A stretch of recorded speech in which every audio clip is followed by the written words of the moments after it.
মধ্যপ্রাচ্যে যুদ্ধ পরিস্থিতি, প্রধানমন্ত্রীর বাড়িতে বৈঠকে মন্ত্রিসভার নিরাপত্তা বিষয়ক কমিটি। বিদেশ সফর সেরেই বৈঠকে প্রধানমন্ত্রী নরেন্দ্র মোদী। বৈঠকে রাজনাথ সিং, অমিত শাহ, এস জয়শঙ্কর, নির্মলা সীতারমণ। বৈঠকে অজিত দোভাল এবং বিদেশ সচিব। মধ্যপ্রাচ্যে যুদ্ধ পরিস্থিতি তৈরি হয়েছে, প্রধানমন্ত্রীর বাড়িতে বৈঠকে মন্ত্রিসভার নিরাপত্তা বিষয়ক কমিটি। বিদেশ সফর সেরেই বৈঠক শুরু করেন প্রধানমন্ত্রী নরেন্দ্র মোদী। বৈঠকে অংশ নেন রাজনাথ সিং, অমিত শাহ, এস জয়শঙ্কর, নির্মলা সীতারমণ। বৈঠকে অজিত দোভাল এবং বিদেশ সচিব।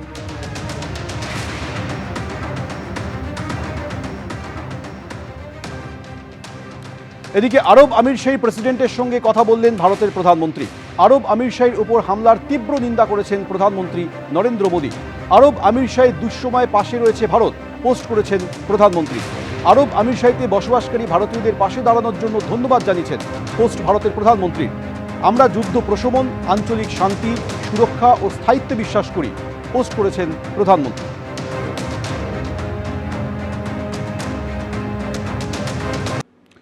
পশ্চিম এশিয়ায় যুদ্ধ দীর্ঘস্থায়ী হলে তার প্রভাব পড়বে গোটা বিশ্বে।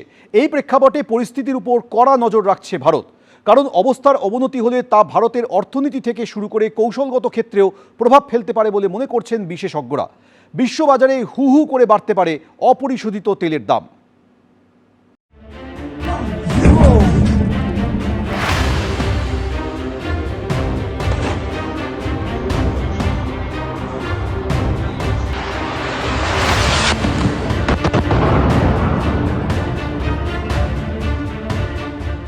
আমেরিকা ও ইসরায়েলের যৌথ হামলায় নিহত হয়েছেন ইরানের সর্বোচ্চ নেতা আয়াতোল্লাহ আলী খামেনেই। পাল্টা প্রত্যাঘাত এনেছে ইরানও, যার জেরে মধ্যপ্রাচ্যে ফের ঘনিয়েছে মহাযুদ্ধের মেঘ। কারণ কাতার, বাহরিন, আরব আমিরশাহী, জর্ডান, কুয়েতের মতো জায়গায় ড্রোন ও ক্ষেপণাস্ত্র হামলা চালাচ্ছে ইরান। আর এই অবস্থায় পরিস্থিতির উপর কড়া নজর রেখেছে ভারতও। কারণ এই লড়াই বেশি দিন ধরে চললে তার আঁচ এসে লাগতে পারে এদেশের মানুষের গায়ে। সূত্রের খবর, মধ্যপ্রাচ্যের দেশগুলিতে লক্ষ লক্ষ ভারতীয় বাস করেন। যুদ্ধের দামামা বেঁচে যাওয়ায় প্রবল দুশ্চিন্তায় পড়েছেন তাদের সিংহভাগই। পাশাপাশি এই যুদ্ধের প্রভাব পড়তে পারে বিশ্ববাজারে অপরিশোধিত তেলের দাম, ডলারের তুলনায় টাকার দাম, ভারতের শেয়ার বাজার এবং আমদানি রফতানিতে। ইসরায়েল, ইরান, আমেরিকা এই যুদ্ধের বাতাবরণে সোনার দাম কাল থেকে আবার বাড়ছে, রুপোর দাম বাড়ছে এবং সব থেকে প্রাসঙ্গিক যেটা, ভারতবর্ষের শেয়ার বাজারে কিন্তু একটা পতন অবশ্যম্ভাবী। ভারতবর্ষের বিদেশি মুদ্রার ভান্ডারে চাপ পড়বে, তেল কিনবার জন্য অতিরিক্ত খরচ, এবং সেটাই কিন্তু টাকার দামকে আরো নিচের দিকে নিয়ে যাবে। সেই জায়গাতে দাঁড়িয়ে ভারতবর্ষের সরকারের একটা সঠিক পদক্ষেপ, একদম নজরদারি চালানো, কূটনৈতিক মহলে বলুন বা রাজনৈতিক মহলে বিদেশ নীতি ভারতবর্ষের কি হবে, এই সবকিছু মিলিয়েই কিন্তু ভারতবর্ষের আগামী দিনের অর্থনীতির গতিপথটা ঠিক হবে। বিশেষজ্ঞরা বলছেন, জ্বালানির চাহিদা মেটাতে ভারতকে একটা বড় অংশের অপরিশোধিত তেলই আমদানি করতে হয়, যার একটা অংশ আসে ইরাক, সৌদি আরব, ইরানের মতো মধ্যপ্রাচ্যের দেশগুলি থেকে। এখন ইরানের সঙ্গে আমেরিকা ও ইসরায়েলের মধ্যে শুরু হওয়া যুদ্ধের তীব্রতা বাড়লে ভারতে অপরিশোধিত তেল সরবরাহ ধাক্কা খেতে পারে। আশঙ্কার আরও কারণ রয়েছে। গোটা বিশ্বে সরবরাহ হওয়া জ্বালানির প্রায় 20 থেকে 25% যায় হরমুজ প্রণালী হয়ে। এখন এই যুদ্ধের তীব্রতা বাড়লে এই হরমুজ প্রণালী বন্ধ করে দিতে পারে ইরান, আর সেটা হলে অপরিশোধিত তেল সরবরাহে ঘাটতি তৈরি হতে পারে। ফলে বিশ্ববাজারে হু হু করে বাড়বে অপরিশোধিত তেলের দাম। সূত্রের খবর, রবিবারই বিশ্ববাজারে অপরিশোধিত তেলের দাম 10% বেড়ে প্রতি ব্যারেলের দাম $80 পৌঁছে গেছে। পরিস্থিতির উন্নতি না হলে আগামী কয়েকদিনে এই দাম $100 চলে যেতে পারে বলে আশঙ্কা করা হচ্ছে। আর অপরিশোধিত তেলের দাম বৃদ্ধি মানেই পেট্রোল ডিজেলের মূল্য বৃদ্ধি, আর পেট্রোল ডিজেলের মূল্য বৃদ্ধি মানেই নিত্য প্রয়োজনীয় জিনিসের দাম বৃদ্ধি।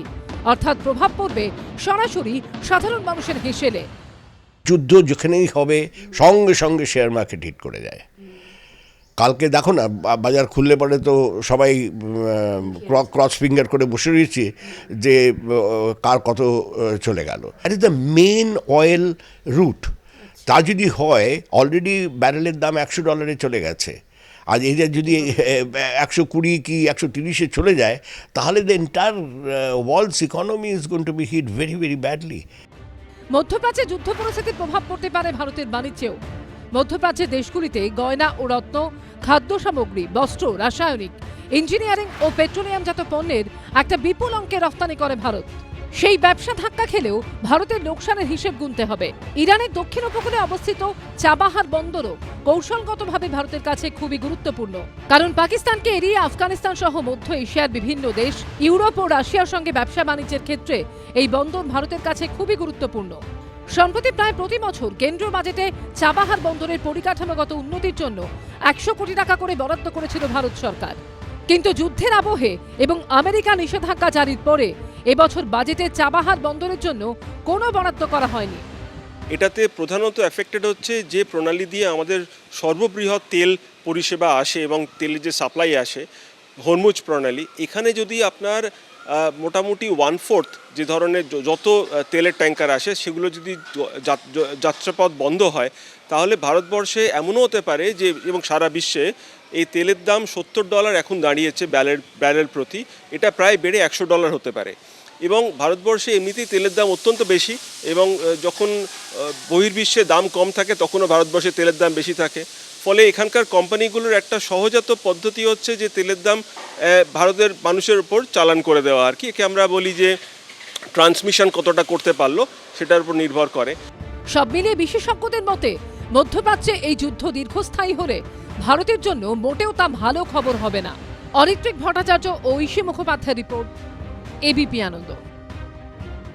ইরান বনাম ইসরায়েল আমেরিকার সংঘাতে পশ্চিম এশিয়া জুড়ে তৈরি হয়েছে প্রবল উত্তেজনা। বিশ্বজুড়ে আকাশপথ এর ভয়ঙ্কর প্রভাব পড়েছে। কার্যত নো ফ্লাইং জোনে চলে গিয়েছে ইসরায়েল, ইরান থেকে শুরু করে ইরাক, সিরিয়া। রবিবার ভারত থেকে প্রায় 350 আন্তর্জাতিক বিমান বাতিল হয়েছে। অন্যদিকে কলকাতা বিমানবন্দর থেকে অন্তত 10টি বিমান বাতিল হয়েছে।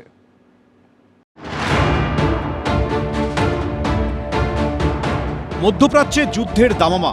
ইরানে হামলা চালিয়েছে আমেরিকা এবং ইসরায়েল।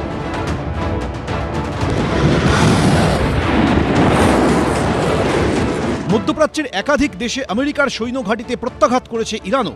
বাদ যায়নি বিমানবন্দরগুলো। কুয়েতে ড্রোন হামলা হয়েছে। দুবাই বিমানবন্দরও ক্ষেপণাস্ত্র হামলা হয়েছে বলে জানা গেছে। কার্যত নো ফ্লাইং জোনে চলে গেছে ইসরায়েল, ইরান থেকে শুরু করে ইরাক, সিরিয়া। সেই সঙ্গে কুয়েত, জর্ডন, সৌদি আরবের আকাশপথে নিয়ন্ত্রিত বিমান চলাচল হচ্ছে। ভয়ঙ্কর প্রভাব পড়েছে ভারতের বিমান পরিষেবাতেও। শনিবার এক ধাক্কায় ভারত থেকে 410টি বিমান বাতিল করেছে অসামরিক বিমান পরিবহন মন্ত্রক। রবিবার আরও 350টি আন্তর্জাতিক বিমান বাতিল করা হয়েছে। যেমন এয়ার ইন্ডিয়ার তরফে বাতিল করা হয়েছে একাধিক বিমান, যার মধ্যে রয়েছে মুম্বাই থেকে লন্ডনগামী ভায়া হিথ্রো AI-131 বিমান, দিল্লি থেকে Birmingham AI-113, Amsterdam AI-155, Zurich AI-151, Milan AI-137, Vienna AI-153, Copenhagen AI-157, Heathrow London AI-2017 এবং AI-2015, ফ্রাঙ্কফুর্ট AI-2029 এবং বেঙ্গালুরু থেকে হিথ্রো লন্ডনগামী AI-133 বিমান। এয়ার ইন্ডিয়া কর্তৃপক্ষ বিবৃতি দিয়ে দুঃখ প্রকাশ করে জানিয়েছে, বাতিল হওয়া বিমানের যাত্রীদের পুনরায় বুকিং ও বিকল্প ব্যবস্থায় সব রকমের সাহায্য করা হচ্ছে। প্রভাব পড়েছে কলকাতা বিমানবন্দরেও। ইতিমধ্যেই কলকাতা বিমানবন্দর থেকে 10টি আন্তর্জাতিক উড়ান বাতিল করা হয়েছে। এই সংখ্যাটা আরও বাড়তে পারে বলে আশঙ্কা করা হচ্ছে। মধ্যপ্রাচ্য পুরো একটা ট্রানজিট হাব এখন এভিয়েশনের জন্য। সে দুবাই হোক, সেটা কাতার হোক, সেটা আবুধাবি হোক, বিশ্বে ইউরোপ বলুন, নর্থ আমেরিকা বলুন, সেখান থেকে আফ্রিকা, এশিয়া এবং অস্ট্রেলিয়া, সব দিকেরই যাওয়ার ফ্লাইটের একটা সেন্টার পয়েন্ট হচ্ছে এই United Arab Emirates, Saudi Arabia, Kuwait, Bahrain. তো এটা কিন্তু একটা বিরাট বড় ধাক্কা আন্তর্জাতিক অর্থনীতির জন্য, এবং খনিজ তেলের দামও কিন্তু বাড়বে। পৃথিবীর অন্যতম ব্যস্ত এয়ারপোর্ট হলো দুবাই আন্তর্জাতিক বিমানবন্দর। দিনে অন্তত 500 থেকে 2500 বিমান এই বিমানবন্দর হয়ে যায়। ভারত থেকে আমেরিকা এবং ইউরোপীয় ইউনিয়নের একাধিক দেশে যেতে গেলে সিংহভাগ বিমানই দুবাই হয়ে যায়। যুদ্ধের আবহে দুবাই, দোহা, কাতার, কুয়েতও নিজেদের আকাশসীমা বন্ধ রাখার সিদ্ধান্ত নিয়েছে। একের পর এক উড়ান বাতিলে আর্থিকভাবে ভয়ঙ্কর ক্ষতিগ্রস্ত হয়েছে বিমান সংস্থাগুলি। Financial is a major impact, কারণ ইন্টারন্যাশনাল ফ্লাইট অপারেশনটা যেটা হয় সেইটা তো এরকম হয় নাই। এখন মনে হলো বা ইমার্জেন্সিতে দিল্লি যেতে হবে, আমি টিকিট কাটলাম, বেরিয়ে গেলাম। People need to get visa, passport and all kind of staff, তো ক্লিয়ারেন্স অ্যান্ড অল, তো সব প্রিপোন বুকিং টুকিং করা থাকে সিস্টেমেটিকলি। তো সাপোজ আমার যদি এখান থেকে কোথাও যেতে, যেমন ইন্ডিয়া থেকে যে ডাইরেক্ট ফ্লাইট লন্ডনে যেতে যদি 20 টনস ফিউল লাগে, এখন হয়তো এটা 26 টনস হয়ে যাবে। সব মিলিয়ে পরিস্থিতি এখন কোন দিকে মোড় নেয় সেদিকেই তাকিয়ে রয়েছে গোটা বিশ্ব। ব্রতদীপ ভট্টাচার্য, অরিত্রিক ভট্টাচার্য, ঐশী মুখোপাধ্যায় রিপোর্ট, এবিপি আনন্দ। এবিপি আনন্দ, এগিয়ে থাকে, এগিয়ে রাখে।